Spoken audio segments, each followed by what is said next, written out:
And David, thank you so much for being with us today. Yeah, thanks for having me. We have been talking about, we earlier in the show, we're talking to a Republican donor who said he's no longer going to support any candidate who does not push for a ban on assault weapons. How much does money matter in this conversation?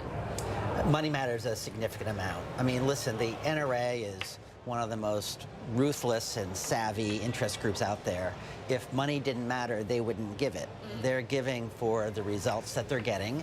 It's completely out of touch with where Americans are at, and completely clear to the students in Florida that that their money has bought a series of policy changes and a series of politicians who won't take on these difficult issues.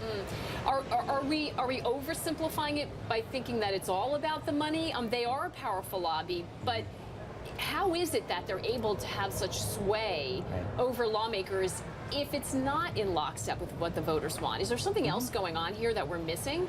Yeah, I mean, I think lawmakers are by their very nature, are afraid of organized interests that are going to spend money against them. And the NRA has a history of spending money in primaries, particularly to defeat people who go against their wishes. And so there's a fear factor here.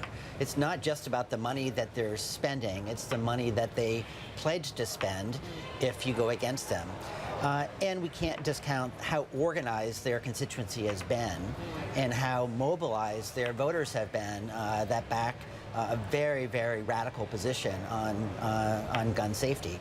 What we're seeing right now coming out of Florida is also an organized constituency on the other side. And these students, you have to like stand back in admiration and in awe of what they're doing. They're the best of what our democracy has to offer. But unfortunately, our democracy has failed them and failed America for too long. It has. Sometimes in these moments, there's an opportunity to self-correct. It's interesting. I want to touch on this issue. It's a moneyed lobby that is very good at messaging. Why hasn't the other side, advocates of some kind of gun control, and to be clear, we're not talking about getting rid of guns. I mean, everyone says, well, I support the Second Amendment. The conversation, at least that I've had, is never about getting rid of all guns. It's about, on the margins, tightening things up. And yet you have to make that distinction every time. Why hasn't your side of the argument, people in favor of more gun control or background checks, whatever it looks like to you that makes sense, why have you not been able to counter that message? Is it funding? Is it something else?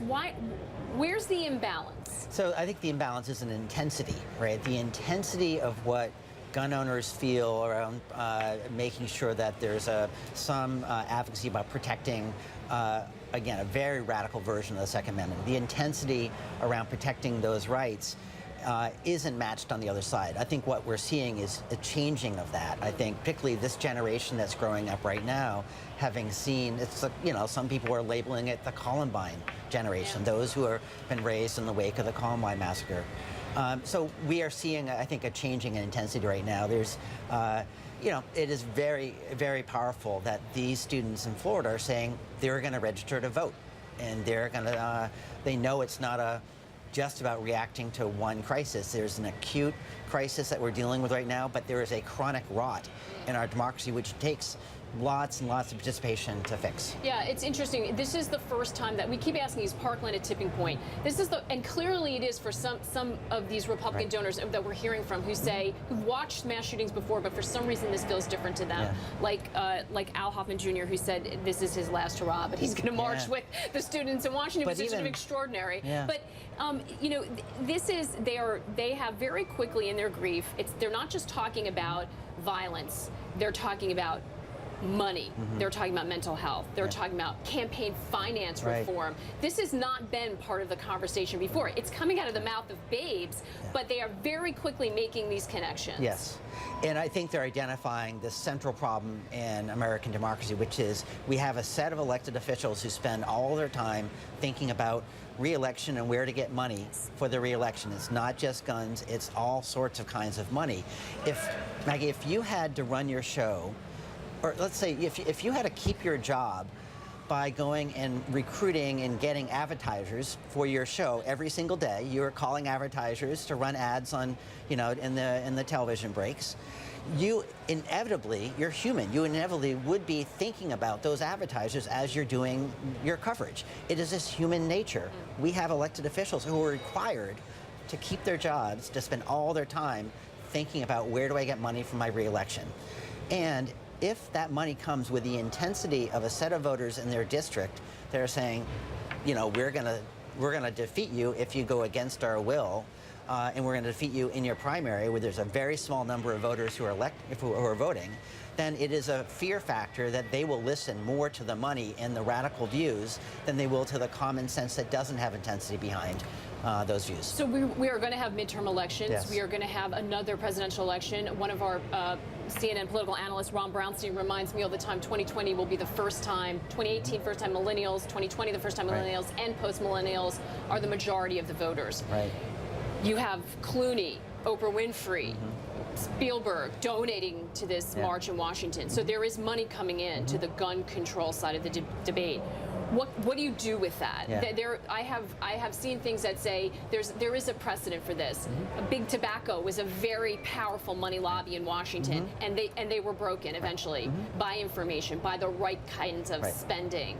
Is that a road to go down? Is that a model that you can go after? Well, I hope we're not quite yet in a post-information society, but certainly the politics of today makes facts less important than they used to be.